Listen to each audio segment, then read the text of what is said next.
Our provincial administrator, si Mike Velasco, Dr. Garcia, Ito Office, Federico Valdez, Provincial Office, and Father Johnny Mati, our guest priest. Today we are gathered here to our regular which we recently of our patients to be transferred to other hospitals outside of Hospital. Needless to say, our effort to modernize the laboratory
laboratory at alam naman po natin na napakahirap talaga kung kumuha ng lisensya. Ano po? Ito namang ating facility matagal na hong ayos. Talaga namang marami hong mga requirements ang licensing authority at hindi naman natin sila biniblame dahil kailangan talagang magaling yung equipment at ayos na ayos yung proseso at yung staff na kailangan ay kompleto. Naintindihan naman po natin yun at kaya our RT-PCR. So, isa pa hong talagang milestone, and I consider this a very significant development that the Speaker and your Governor, and together with the help of Mario Baquilod and Toration Garcia, that we were able to convince Secretary Francisco Duque to give us the necessary funds to convert our provincial government. At lalo mahirap din naman kung ating mga kababayan, lalo yung mahihirap, ay dadalhin pa sa ospital sa Lucena o sa Maynila para lang magamot at mabigyan ng lunas ang kanilang karamdaman. Sa ating mga babayan, lalo po yung ay sa kahirapan, na yung sasakyan lang ho, napakahirap na libre na nga yung ambulansya namin binibigay, kailangan pa naman ng mga 6,000. Sabi ko naman, bakit naman ganyan kamahal? 6,000 na, libre pa yung ambulansya. Ay dapat gawan din ang paraan yan kasi hindi ka agad maiproseso yung para makuha siguro na benepisyo pinansyal. So, ginagawa na rin paraan. At yung 1,000 daw ho, pangkain naman ng mga magdadala ron. Siyempre, may kasama driver, necessarily, kakain nyo. At nag-iintay din doon.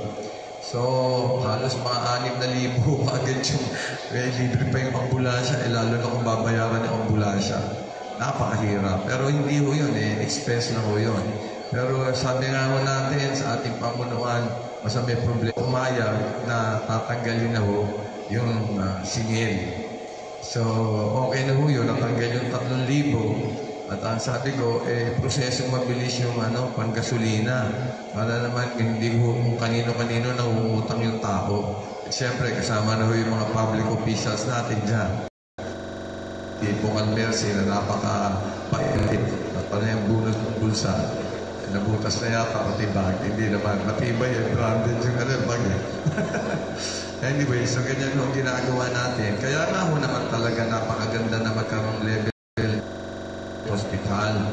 Ang sinasabi na level at ito. Pero ang kagandahan participate po tayo dito sa paggamit na napakalaking pondo na 580 billion. Nakasun tayo doon. Yun ang mga surplus pala doon sa 500 services sa ating mga bayan na matagal na po tayong binubugbog na kung ano-ano mga kwento.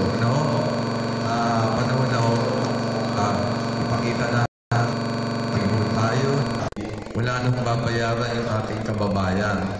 At although alam natin na meron po mga ibang requirements yan, pero ang sabi nga po natin, pag may problema, may solusyon.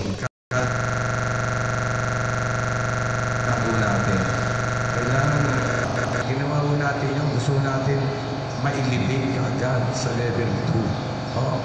At napaka-importante maibigay natin agad yan. So, we will not leave any stone unturned. Ay po kayo lang.